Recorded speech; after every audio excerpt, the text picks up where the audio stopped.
Can't believe this is where we're at, where this is college game day for the weekend. Number 15, Missouri, the afterthought, according to Elijah Drinkwitz, or like the side deal, the side package. They traveled to number 10 Vanderbilt, who is the main event, according to Elijah Drinkwitz, once again, of the weekend, to face off at 2:30 on Saturday. And Vandy, as the home team, is a 2.5-point favorite. What are y'all's thoughts on this game? Sorry, I was just JP. Can you talk? I was just reading this. Yeah. I'll go ahead and beat the dead horse and say what every single other person has said about this game that has half a brain at least. These teams are very similar. Disrespected SEC teams. Undervalued, they would say, their personal opinion, head coaches and Clark Lee and Eli Drinkwitz. Obviously, the team feels the same, that they are undervalued and under-respected, but also they're very similar from an X's and O's standpoint. They like to run the ball a ton. They like to control the clock, up the time of possession, keep your offense off the field.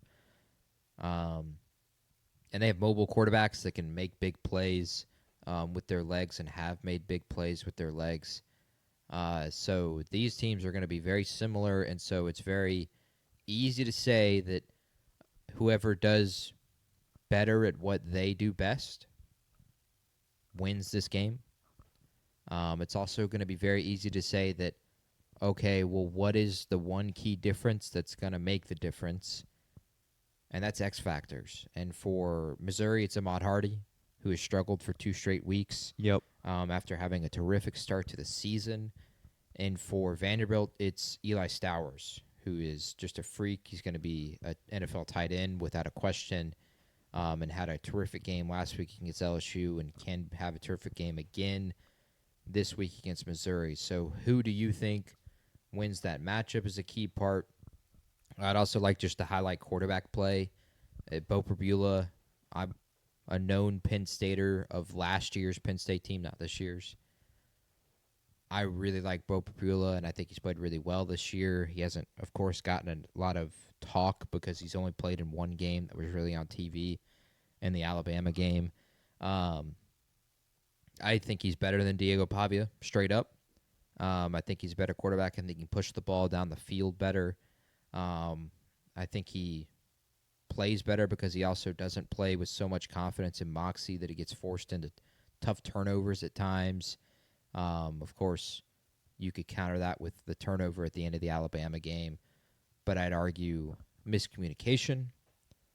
Diego Pavia has been excellent this year, of course. The main event at 170 people at the LSU game this past weekend from New Mexico. It is alleged that he will have half of the state of New Mexico at this game, which, by the way, the population of New Mexico is 2 million. Wow, Vandy really got some stadium, temporary seats up quick. I'm not sure where they're going to put them. And then the other one is wide receiver play. You have Kevin Coleman and Marquise Johnson of Missouri. And then for Vanderbilt is Junior Sherrill and Trey Richardson. I think the advantage for me personally are all to Missouri and all three of those. And wide receiver play with Kevin Coleman, obviously. Beau Pribula, I think, is better than Diego Pavia, and I think Ahmad Hardy can be a bigger impact to Eli Stowers. I don't expect him to have a third straight difficult week on the road. But that's the three matchups I think you have to watch, is those three things. Sure. On top of what Jack said in the opening, it is amazing that this is game day, and it's not a charity game day. No. Like, it's not we're going to go to James Madison because there's no big game this week. We're going to go to North Dakota State. South Dakota State. And South Dakota State because there's no big game this weekend. That's not the case here. This is probably the best game of the weekend, biggest game of the weekend, and Missouri and Vanderbilt clearly deserve this, and I can't wait to see this on ESPN, which shame on you, SEC, for making this game on ESPN and not ABC. Sure. I agree with a lot of what you said. Kind of key factors for this game. I think it's crazy to call Beau Pribula a better quarterback than Diego Pavia at this juncture. I Okay. think Beau has more talent and could potentially be better long term. Beau's thrown 5 picks, or a pick in 5 straight games, 2 picks in both of his last 2 games, is not protecting the football well. I don't think he's seeing downfield very well. I like Kevin Coleman. I like Marquez Johnson. I just don't know if the chemistry's not there or what the issue is. The run game faltering. Maybe there's just too much pressure on him. But if I had to pick a quarterback to go and make more plays for me to win a game, I don't know how in the world I wouldn't pick Diego Pavia in this matchup. Yeah. Now, that's not the only thing that matters. And I think Ahmad Hardy can have a big game. I think Zion Johnson, I think is his name, and then Damon Wilson, the edges for Missouri, could have a huge game getting after Diego Pavia. Got to get him on the ground. I hope they can do that. But yeah, I think it's kind of wild to call Beau a better quarterback than Diego Pavia at this juncture. Yeah. A cool thing I learned about the Vanderbilt offensive line. So y'all watched the LSU game. They talked about it so much. Like they're flipping offensive line. JP. Zion Young, not Zion Johnson. I apologize. Could you would you like to break that down for us or offer a further explanation? So they love to bring in an extra lineman. Yeah. And bring in a tight end, and they'll put that on either side of the formation a ton. They also flipping offensive linemen is where you will literally, it's in the name. You flip Yeah, but them they do it like on every the side play. of the field. It's Yes. not just for like a situation. It's Yeah. like wherever the tight end lines up, like, you know. They have a strong side and Yeah. a weak side tackle. Yeah. That's just I haven't heard of that happening before. I don't know if that's more common than I realized. It's not that common because it's hard to do. You Yeah. need to have a specific kind of personnel. And for them, they think they have a specific kind of personnel where you feel like you have a tackle that you can isolate whenever you want, and you have another tackle that needs help. And so you put a tight end with him.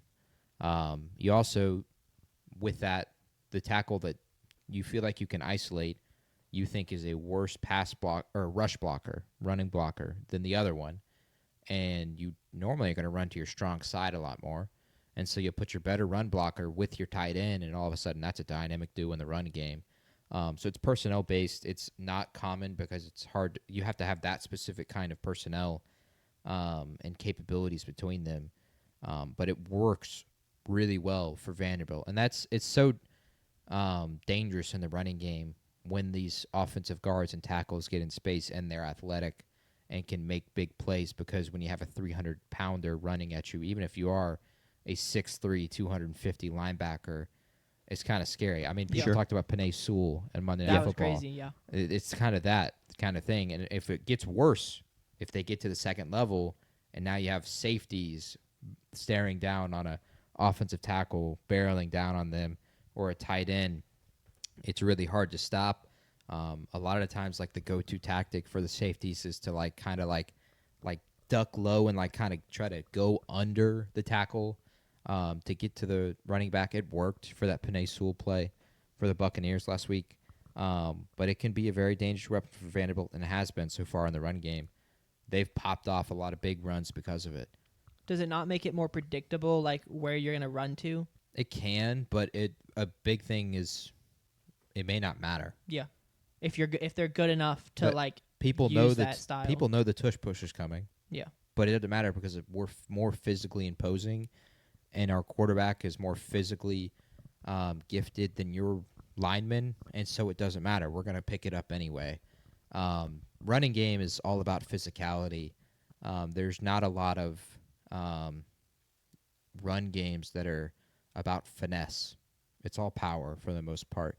The only finesse really run games are I would say the San Francisco 49ers with their outside zone techniques, which is something that Missouri uses a ton of. And outside zone is where it's like in the name, you're rushing to the outside, and you have two things that you do. You split your B gap between your left tackle and your left guard if you're running to the left, and you have the outside, and you basically put the defensive end on the edge saying, are you going to come inside and take off that gap in the middle? And if you are, we're going to run outside. If you try to set the edge, we're going to cut inside. And that's finesse. That's really hard to stop because it puts one guy on an island, and he decides which way it goes. similar to a read option, or a tackle, or I should say, an edge rusher either dives on the quarterback or dives on the running back. That's more finesse. But when it's like I said, even if you know it's coming, power is hard to stop. Sure. And it has worked really well for Vanderbilt. They've popped off, like I said, a ton of big runs because of it. Cedric Alexander had his big touchdown run against Alabama because of it. So it can be really, really hard to stop. You kind of just have to have the bodies that can make up and fill those holes well. And then it makes it tough in the play action game, because you can run play action off of that side so easily. Because as soon as you see the running back and the quarterback going that way for a handoff, the linebackers immediately get downhill. And with Vanderbilt's capability at tight end, with Eli Stowers and the other one, they can beat you over the top with Sure. Diego Pavia. Sure. All that being said, we can go into picking the game. Yeah. Cool. I don't think any of that's going to matter. I think Ahmad Hardy is going to have a really good game. I think this game's going to be close. But me personally, I think Beau Pribula is better, even with the way he's played the past 2 weeks. I think he'll be better on Saturday.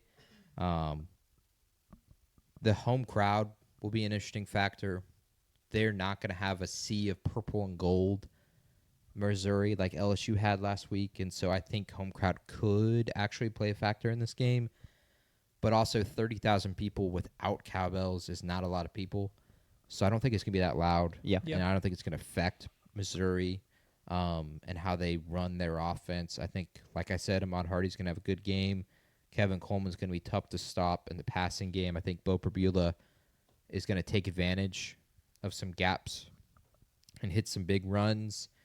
And I think I don't think the gig is up per se, but I do think the Cinderella run at least takes a pause for now. And I'll take Missouri to win and cover. Missouri, this is as big as a game for them as it is for Vanderbilt. Their 4 games remaining are, Arkansas, us, Mississippi State, Oklahoma, and A&M. And if they are to win this game, they'll have 1 SEC loss. They can, if they assume they're going to beat State at home for Missouri, they're at home. And Arkansas, they can split the Texas A&M and the Oklahoma game. Yeah. And be 10-2 and be in the playoff.